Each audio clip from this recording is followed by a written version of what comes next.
Welcome to the DOC, Dose of Courage podcast. I'm your host, Courage Molina, Chief Courage Crusader. I'm here to encourage, challenge, and equip you to become bolder, more confident, and courageous enough to be who God has called you to be, do what God has called you to do, and take possession of everything God said you could have. Courage Crusaders, let's go. This episode is brought to you by the Courage Circle. The Courage Circle is a 20-week discipleship program for women who want to have a more intimate relationship with God and a better understanding of His Word so that they can apply that biblical wisdom to their day-to-day life. Because you want to become bolder, more confident, and courageous. If you are ready to get serious about growing in your faith, enroll today at www.thecouragecircle.com. Use code DOC25 to save 25%. All right, what's up, y'all? I am so excited to be back here with you guys. If you are a first-time listener, thank you so much. Welcome.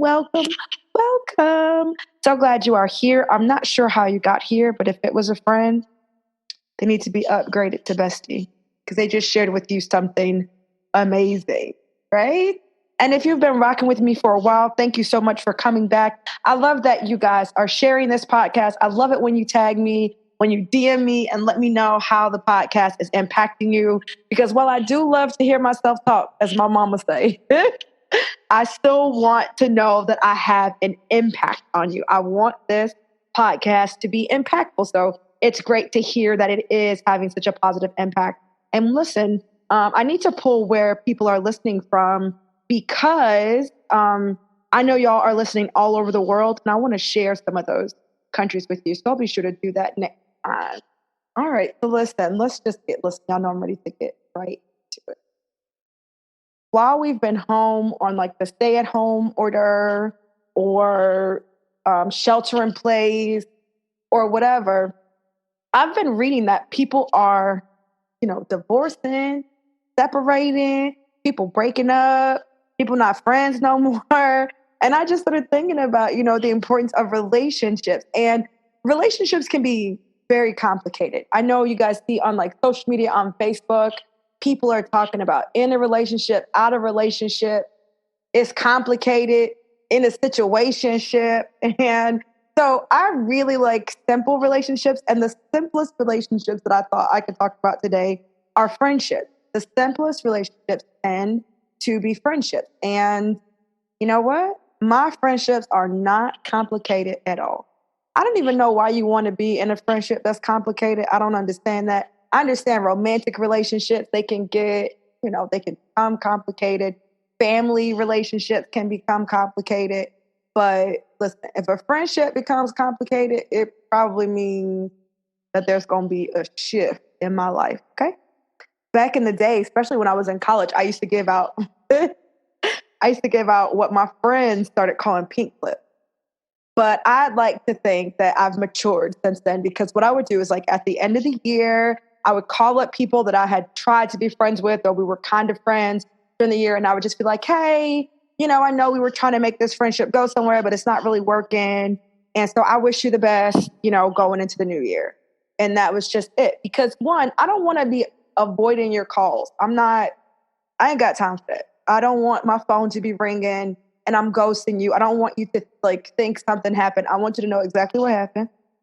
And I want you to know I'm not going to be calling you and I will not be taking any invites from you. So I don't want you to waste your time still trying to invite me to stuff. Like I just thought the pink slip were a kindness, but I have matured in, not only resolving conflict, but in the selection process as well. Because if somebody got a pink slip, it really means that I probably overlooked a lot of red flags or I was trying to force a friendship or there was a conflict that kind of bubbled over and it festered and I didn't handle it or we didn't address it. And so I feel like I don't really have those issues anymore. I like to think it's because I've matured so much, but I don't really know. But in my line of work as a confidence coach, I'm in a lot of spaces, women empowerment spaces, even though we've moved online, still in a lot of groups like that. And when I meet women, and also I hear it from a lot of my clients as well, they want more meaningful friendships. They want closer bonds. They want to have women that they enjoy hanging out with. They want to have women they can be supported by in life. They want to have women who are, not just like-minded, but have some of the same beliefs and move the same way and have the same sense of like loyalty or respect or whatever. And it's like, how can we get that? Now listen, I am no expert, okay? I'm not proposing that I'm a friendship expert. I am, but I'll tell you what though, I have some of the most amazing women in my life that I call friends. All right? Some of the dopest women on the planet are in my friend circle. And we are friends that are like family. Those are the people that I hang out with. Absolutely love them. I'm not gonna call out any names because you know who you are. But I remember when not long ago when Beyonce's song Friends came out and she's like, my friends are goals. I was like, yep. You ain't lying. My friends are goals. And I pray that other people will have the same types of friendships that I have. But when I meet women and they're kind of complaining about it, and I started thinking, how did I get here? Because I don't think I was always here. I don't think that I've always had the level of solid friendship that I have right now. I mean, I obviously deal with like crazy stuff in high school and things like that. But I don't know. I feel like I didn't always have it. So I just started thinking about how did I get here? And so that's what I'm going to talk to you about today. I want to tell you how to, form these friendships that are not, I don't know why your friendships would be complicated. I do not understand that. I want to uncomplicate friendship. I want to uncomplicate the friendship, the friendship process, the building of friendship process. Now, listen, I'm going to go ahead and put a disclaimer out there. These things I'm telling you, I feel like they pretty much apply everywhere, but I understand that when you are related to somebody, you can be related to someone who you consider a friend. I believe that because of the family ties, it can complicate things, or sometimes it makes it a little bit more difficult for individuals to uncomplicate things. I don't really suffer from that, but I recognize that some people do. Okay? The first thing that you have to do is you have to be yourself. I know that's so cliche, but I mean your actual self, not the fake self that we sometimes show up as, not that I'm going to go along to get along, not that I'm going to bite my tongue. No, you have to be your actual self, which means you have to know yourself. What kind of stuff do you like to do? What kind of stuff don't you like to do? What are some of the things that, are important to you? What are some qualities that are a game changer for you, that are a deal breaker for you? You have to know yourself. What's your communication style? What communication style do you prefer? What are some of your values? You have to know yourself so that when you go out into this world to connect, you are putting out this authentic vibe. I am me. People are not being attracted to this person you pretend to be. Don't pretend to be a party animal when you don't really like to party. Turning 30 was like, I was so excited about turning 30. Let me tell you why. Not because I could be myself, but because I felt like 30 was the age where my true self and how I moved was going to be more acceptable. Because even in my 20s, I stopped wearing heels. I didn't want to go to clubs. I didn't want to hang out. I just didn't want to do that kind of stuff anymore. So I stopped. And I used to get, like my friends used to talk trash or whatever. I had friends that would talk trash about it, but I just didn't want to do that stuff. And so I stopped. So I just wasn't going. I don't care if it's your birthday. I'm still not coming to the club. I don't care what is happening. I'm not doing it. I don't want to go. So I'm probably not going to go. I don't want to stay up late. I want to go to bed early. I want to have I want to eat the early bird special for dinner. But you have to know yourself because you have to show up as, right? When you know who you are and what you like, you can show up as yourself and you can start to attract people that can appreciate you for who you are, That's what it is, right? The second thing is you have to put up boundaries. It's difficult to put up boundaries when you don't know yourself. That's what I'm saying. First things first. Boundaries. What time people can call, what time people can show up, how much time you need before you're willing to go out. I don't want to call these rules. These are just boundaries that you live by, and you don't have to change your boundaries or preferences for anybody else. I'm not going to be staying up late. I don't like people coming to my house if I don't know they come into my house. I want to know, and I don't care who you are. I want to know that you're coming before you get over here. Don't be doing no pop up because I don't like no pop up. Some people, they love a pop up. They're like, oh, come anytime. Nope, not unless I stay on the day. Come anytime. You know what I mean? And it's because you're protecting yourself, really. Because if I can tell you what my boundaries are, like let's just use that one for example. I don't want people popping up at my house. Okay. So if I'm sitting at the house and I'm chilling, or maybe I have some type of plans, whatever, and now you just rolled up at my house. You know what I am? Aggravated. I'm aggravated and annoyed, and I don't necessarily have the love and support or the energy that you were expecting to get because I don't know why you just popped up to my house like that. What are you doing? No, I am protecting myself because it makes me uncomfortable to think that a person could just pop up to my house at any time. I don't have to explain that. I don't care if that means that I'm crazy. It doesn't matter. These are my boundaries. They're your boundaries. You have a right to set them. This is about protecting yourself. I don't want people to speak to me a certain way. Those are your boundaries. I want us to have a conversation like that. These are your boundaries, and boundaries are going to help to protect you, right? So that's starting with you. This is what I'm already bringing. I know who I am. That's going to help me to set up some boundaries, and boundaries teach people how to treat you. Beautiful situation. So now if people can't respect your boundaries, they don't even get in. They can't even get, how you going to hate from outside the club when you can't get in? You can't get in the club because you refuse to follow the boundaries that I have set for how I want to engage with people, right? And then the next thing that is, listen, I think even when you know who you are and you have boundaries, I feel like this third, I don't, what to say, but right? Giving. You have to be giving in a relationship. That means bringing to the relationship what you want to get. What I mean by that is if you want support and you want to be supported, then you have to give support. It doesn't necessarily have to look the same way. I may need you to support me by praying for me. You may need me to support you by sending a word of encouragement, right? But I'm going to give in this relationship what I want to get. If I want understanding, if I want grace, if I want to be heard, whatever it is, I'm going to come into the relationship. I know that maybe I want to be friends with you, or I know that I'm looking for new friends. When I talk to you and have a conversation with you, I'm listening to how I can connect you with somebody, how I can encourage you in this moment, something I can give to you, a resource I can connect you with, something. Right from jump, if there's a connection there and it seems like, oh man, she's kind of cool, I'm immediately thinking about what I can do, what I can give, not what I need. Even though I'm in relationships, we're in relationships because we need something.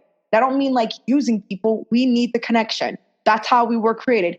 Yes, there are lots of introverts out there. Introvert means that you are charged up, you're recharged, refueled by spending time alone. It doesn't mean that you want to be a hermit, that you never want to be around anybody. So we all need relationship. Everybody wants to be in some type of relationship.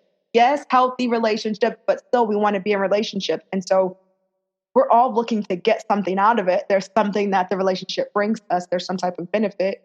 You have to go into the relationship giving, right? Let me not say you have to. If you want to have great friends and a great squad and you want your friendship to be super dope and healthy and supportive, like I actually want great relationship, those relationships require that you give. You've got to give. That's how you have to start off. And I'm going to tell you this. One of the things that I've noticed, even with women who I meet, whether I meet them through work or volunteering or wherever I meet them, social media, what I've found is that when I meet women and they're like, ooh, I want to have these great relationships, And I'm like, okay, I'm always about new friends and I'm always about like adding people because I believe that my network is my net worth, that I understand the value of friendship. When we start, what I find is that it's a relationship where I'm expected to give a lot, whether it's my time, my attention, my advice.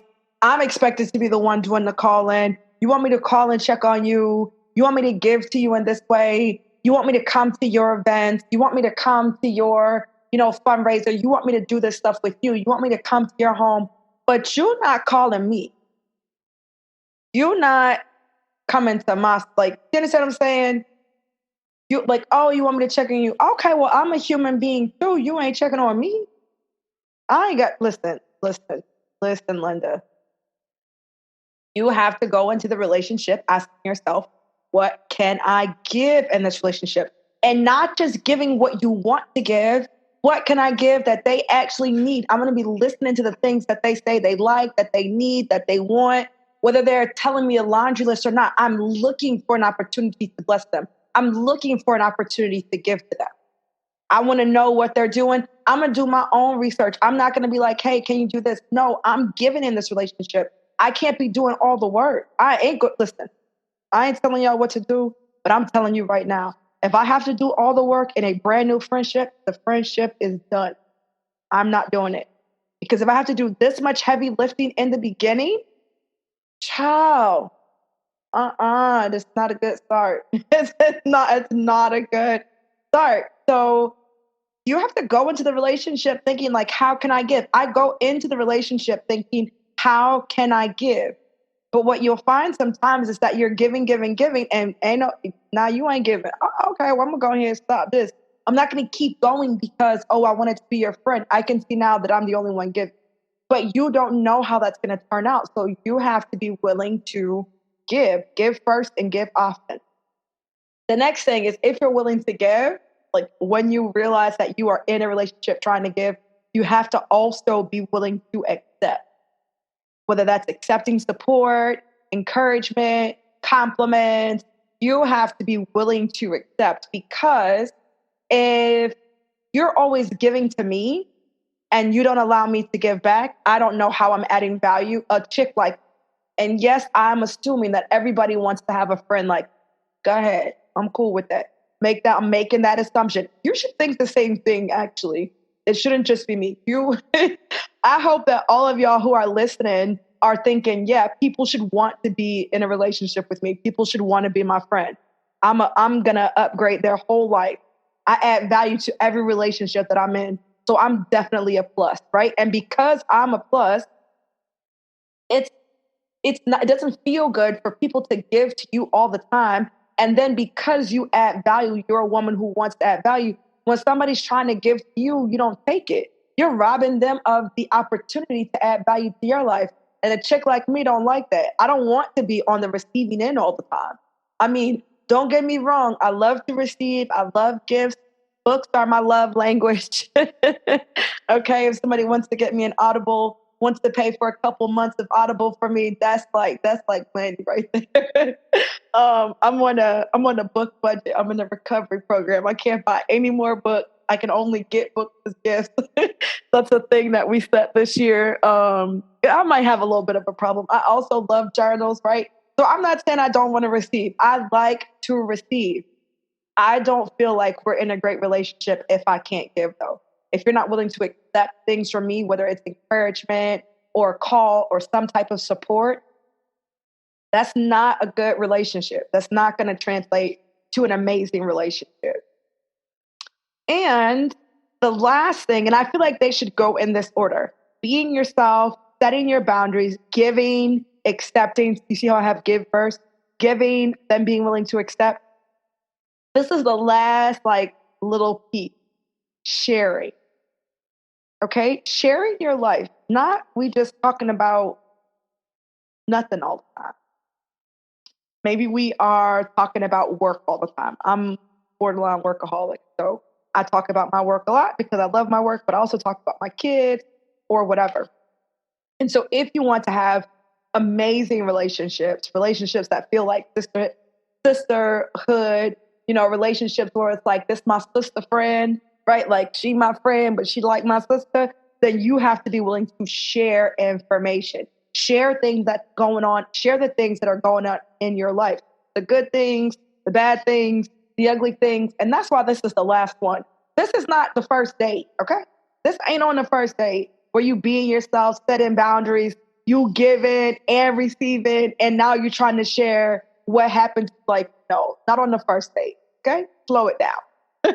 Don't do all 5 steps the first day that you meet a person, just like in general. Now, there are certainly some situations. If you're at a retreat assumes and kind of requires some not so natural, some unnatural openness. It's not something that you would normally talk about at work or volunteering. It's not one of those things.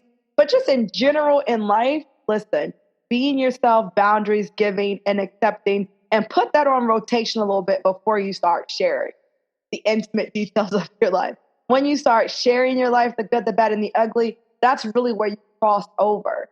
If you don't really know anything about my life, we cannot be friends. I know this lady, super nice lady, and I was myself. I set boundaries. There was a great connection there for friendship. I gave in that relationship. She gave in the relationship. We were both willing to accept. But when it came to the sharing part, excuse me, I was the only one that was willing to share. That does not work for no, yes, I said for no. That does not work for a close relationship. You're not willing to share anything. You don't have to share. Cool. You don't have to share.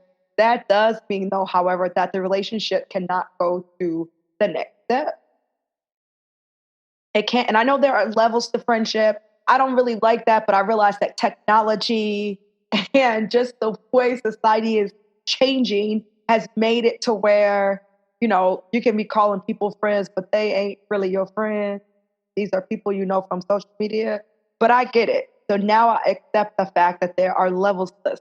And if you want to get to the highest level or the deepest level of friendship, it requires that last part. And I think a lot of friendships stop short just of that. Let me tell you why that part's important. Because we're living our life out here. Y'all are courage crusaders. Y'all are trying to do things that haven't been done in your lifetime before. You're trying to do things that haven't been done in your family. You're trying to say yes to the calling on your life. You need actual real support. And when you start saying yes and you feel like your marriage or your family, your health or your mind or something is under attack, you need actual real friends to share that with. So you are not going through it by yourself. You need actual people who are going to help. I had to go to had to have surgery. I went to the hospital. There were people who brought food to my house. There were friends who came to see me, who came to help me out. When I had my back was thrown out and I was laid up on the couch for 3 or 4 days, I had a friend that went to the grocery store, came to my house, came to my kitchen and cooked food for me in my own kitchen and loaded the dishwasher because I needed that additional support.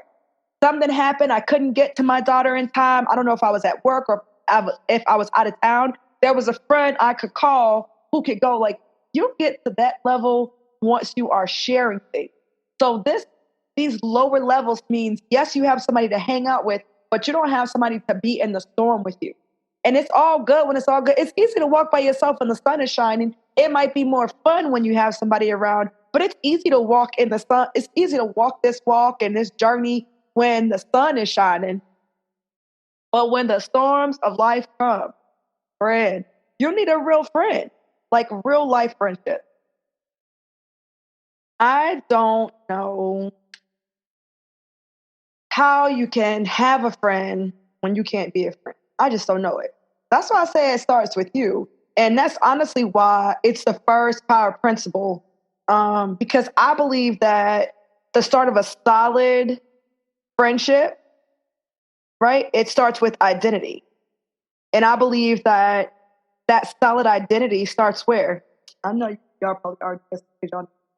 It starts in the word. I don't know how you can be a good friend when you don't know yourself, you don't know who you are, you can't show up, you are got low self-esteem, you feel like a victim, you're holding on to bitterness and resentment, you have unforgiveness in your heart. I don't know. You don't have any faith, you can't pray, you're not believing in great things for yourself. How can you believe in great things for another person?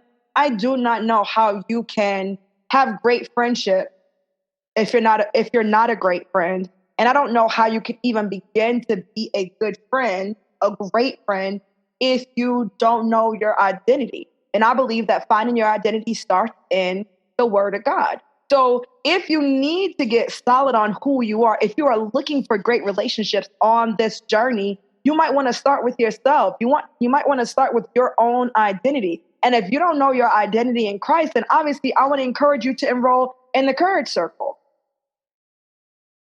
Right? I want to encourage you to enroll in the Courage Circle so that you could get a good foundation in who you are through the Word of God. If not the Courage Circle, then the Courage Mastermind.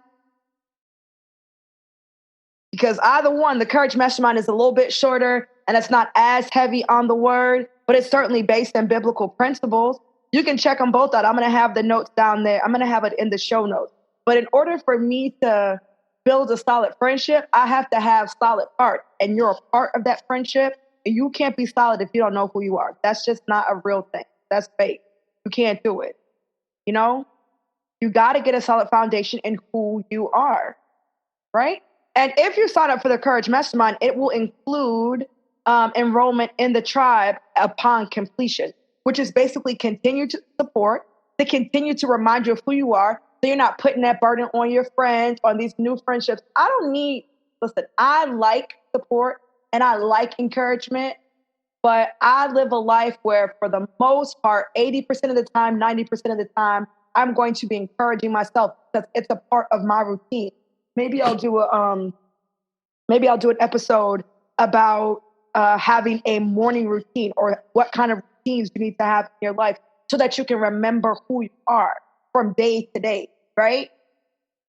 But the tribe, it's going to help you it's going to provide you with continued support and community. And so listen, I just want you to really think about uncomplicating friendships or looking at yourself, okay, what of these things that Courage said I need to work on? And if you have if you're solid in that, you're yourself, you have boundaries, you're willing to give, you're accepting of support and you're willing to share, but you feel like you still don't have good friendships, I'd love to hear from you. I actually would love to hear whether you hit me up in the DMs or you send me an email, because I'm telling you this, the whole purpose of Dose of Courage Ministries, Courage Melina, all this stuff that I do, at the end of the day, I want you to be bolder, more confident, and courageous enough to do your assignment, to say yes to God. And I can tell you right now, you're not going to be saying yes to God. You're not going to be answering that assignment in isolation. It doesn't happen. Even the Word of God tells us that it is better for us to be together. 3 strands cannot be easily broken. So we are made for relationships. Your calling is for you and it's on you, but it's not something that you're going to do by yourself. Think of all the times in the Word. Moses, dang, even Jesus had a gang. Jesus had gang, 12 disciples, and he's the Messiah. So why do you think you're going to answer the call on your life and be great? Nobody's great alone. And if somebody is great and they at the top and they say, I got here by myself, they buried a lot of skeletons. You hear what I'm telling you? Look the other way. Be like, oh, you got to the top by yourself? Okay, come across the street. Cross the street, child. Because they got bodies buried somewhere. Ain't nobody getting to the top by themselves. Nobody's great alone. That doesn't happen. There are relationships, people pouring into them, people that they've connected to, somebody else has helped them. And so if you feel like you've got all those things and you still cannot connect, I'd love to hear why, because I want to help solve this problem. Okay? Me and you together, we're going to solve this problem. Listen, I hope this episode has helped to bring some clarity and give you some direction around building friendship they write songs about. The title of this episode is going to be Got a Friend in Me. Do you know that song? Yeah, I should. You Got a Friend in Me? No? I don't know where it's from, but I think I heard it on Toy Story. The first one, the original Toy Story cartoon. Got a Friend in Me? Great. It's a great movie. It's a great song. Check it out. All right, y'all. Listen, thank you so much for listening to this episode. If you have loved this episode, if you said, if you laughed, if it gave you a new perspective, do me a favor. Go ahead and share this on social media. Tag @Courage Molina. so I can see it. Go ahead and share this in the communities that you're in. Send a text message to a homegirl. Do not be a hoarder, okay? It's better to give than receive. Who knows? This could be one of the things that you're giving that could spark a great relationship. Like, hey, girl, you should listen to this podcast. Have you heard it? That might take y'all, complicated relationship and make it less complicated, right? To get to a good friend out of this. So share. I cannot get this message out without y'all. I appreciate y'all. I love y'all. Until next time, y'all be strong and very courageous. Love y'all.